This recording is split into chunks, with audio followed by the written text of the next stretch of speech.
迎嚟到微保樂視頻日式味噌飯。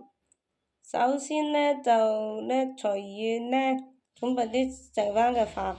咁呢，鬆散嘅雞蛋、洋葱、青葱、紅蘿蔔、甜豆、味噌醬、醬油、食用油、黑胡椒粉、調味料呢，準備好材料。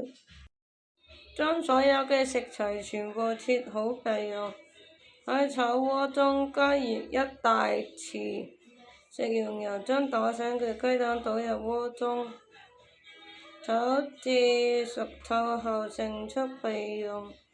在同一鍋中加入另1大匙食用油，然後加入切丁嘅洋葱、紅蘿蔔同埋甜豆。如果使用嘅話，炒至洋葱變透明，將冷凍過後嘅剩飯加入鍋中。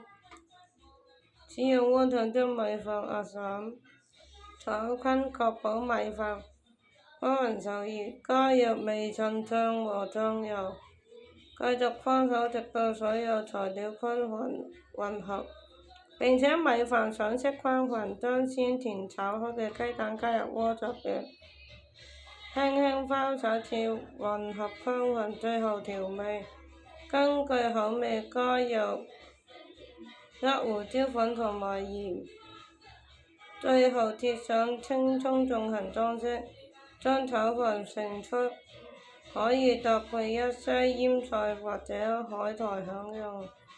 這道日式味噌飯簡單美味，非常適合當作午餐或晚餐。呢個可以根據自己喜歡添加其他配料，大家記得點讚。